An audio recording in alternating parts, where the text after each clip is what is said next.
విశాఖలో ఇవాళ చంద్రబాబు పర్యటన. గూగుల్ డేటా సెంటర్ కు శంకుస్థాపన. టెక్నాలజీకి కేర్ ఆఫ్ గా మారబోతున్న వైజాగ్. కాళేశ్వరంపై సిబిఐ విచారణకు ఒత్తిడి పెంచాలి. లేఖ రాయాలని అధికారులకు రేవంత్ ఆదేశం. సిబిఐ డైరెక్ట్ ని కలవాలని మంత్రులకు సూచన.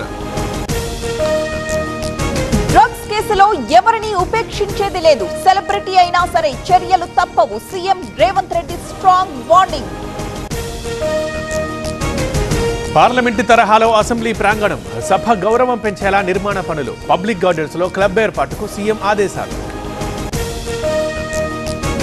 ప్రారంభానికి సిద్ధమైన శరత్ నగర్ టీమ్స్. జూన్ 2న ప్రారంభిస్తామన్న మంత్రి కోమటిరెడ్డి. ఏర్పాట్లు చేయాలని అధికారులకు ఆదేశం. త్వరలో బీఆర్ఎస్ పార్టీకి కొత్త కమిటీలు. యువత టార్గెట్ గా భవిష్యత్ వ్యూహం. గీత దాటితే టికెట్ ఇవ్వబోమన్న కేసీఆర్. తేజస్వి వ్యాఖ్యలపై ఎంపీల స్పందన శూన్యం. బీఆర్ఎస్ ఎంపీలుంటే కథ వేరేలా ఉండేది. కార్యవర్గ సమావేశంలో కేసీఆర్ కామెంట్స్. తల్లిదండ్రులు కావాలనే మీ కలను నిజం చేసుకోండి. 49 ఫర్టిలిటీ సెంటర్ లో ఉచిత అల్ట్రాసౌండ్ స్కాన్ మరియు ఫర్టిలిటీ స్పెషలిస్ట్ కన్సల్టేషన్ అందుబాటులో ఉంది. కేవలం 999 రూపాయలకు fertility assessment package, AMH test మరియు స్పర్మ్ టెస్ట్ తో. పరిమిత కాల ఆఫర్. ఇప్పుడే కాల్ చేయండి 7416106106. 49 అంటే సంతానం, 49 అంటే సంతోషం. తేజస్వి సూర్య మాటల్ని తీవ్రంగా ఖండించాం. రికార్డుల నుంచి తొలగించాలని స్పీకర్ ని కోరాం. కేసీఆర్ నిజాలు మాట్లాడితే బాగుంటుందన్న ఎంపీ కావ్య.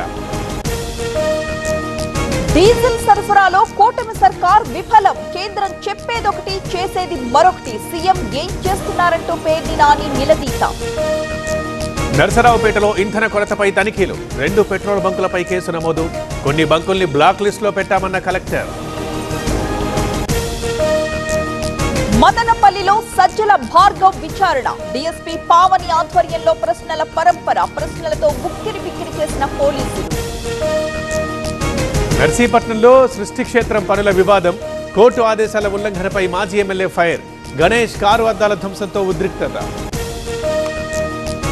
అంబర్పేట్ బతుకమ్మ కుంట విషయంలో ట్విస్ట్. నేమ్ బోర్డ్స్ తొలగించిన హైడ్రా. సుప్రీంకోర్టు ఆదేశాలతో నిర్ణయం.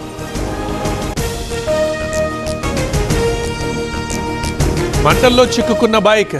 ప్రాణాలతో బయటపడ్డ వాహనదారుడు. పాత బస్తీలోని మొఘల్పురాలో ఘటన. పట్టాలు తప్పిన వందే భారత్. ముంబై నుంచి షోలాపూర్ వెళ్తున్న రైలు పుణె రైల్వే స్టేషన్ దగ్గర ఘటన. బెంగాల్లో 2వ దశ పోలింగ్ కు అంతా సిద్ధం. రేపు 142 స్థానాలకు పోలింగ్. మే 4న ఓట్ల లెక్కింపు. ఫలితాల వెల్లడి. ఢిల్లీపై బెంగళూరు ఘన విజయం. 9 వికెట్ల తేడాతో గెలుపు. 6.5 ఓవర్లలో లక్ష్యాన్ని ఛేదించిన ఆర్సీబీ.